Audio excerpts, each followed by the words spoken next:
Okay, here's an example of a line plot. What do you notice? Have you ever seen one of these before? Some things that I might notice is I notice these X's and they're above numbers. I notice up here there's a key. It says each X represents one student. That kind of reminds me of when we were doing pictographs and we looked at the key to see what each picture represented. I also noticed that the numbers are in order.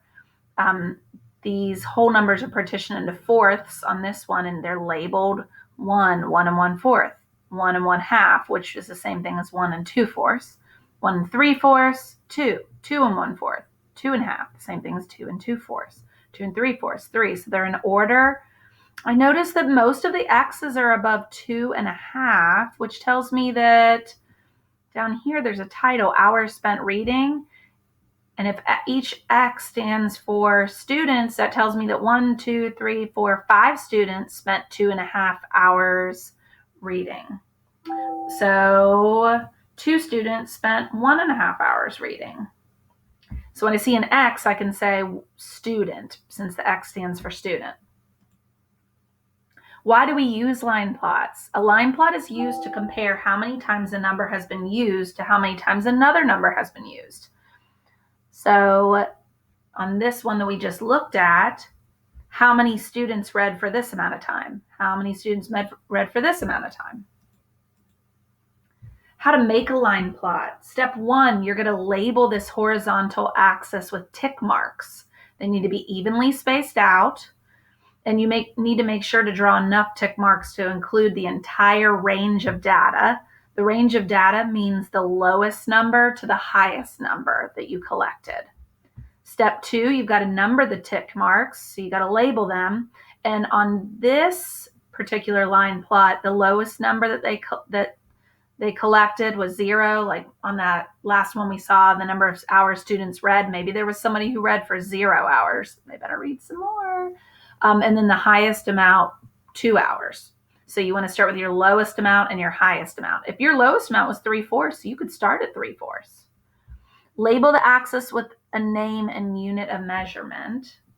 So down here they put measured objects lengths in inches. And then you need to use X's or other symbols that are uniform in size. That means they need to be congruent, same size, same shape. Can't have a giant X and then a tiny little X on there. And notice that you can't skip over numbers. So even if you don't have any data, you still need to put that number on there.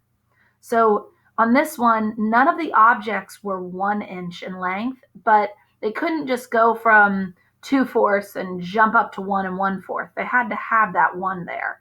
So if you were so here you had 0, 1/4, 2/4, 3/4, 1.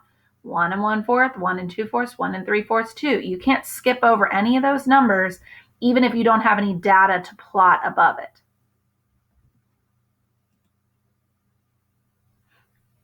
So here we have pencil sizes, and we're going to take those and we're going to plot them down here. We look to find the smallest number and the largest number. Put the smallest number at one end, the largest number at the other end. So the smallest number here was 3 inches, and that's why we started with 3 inches. And then we had to, I noticed that there were numbers that had 4 in the denominator, so I decided that I was going to do this by fourths. So I wrote 3 and 4, and I partitioned into fourths. And I labeled all the numbers, even if one of them wasn't actually a pencil length. Then I'm going to plot each one, and I like to do a check mark beside them as I plot them. So when I do my first X on 4 inches, I like to do a check mark beside it. 3 and 1/4, put a congruent size X there.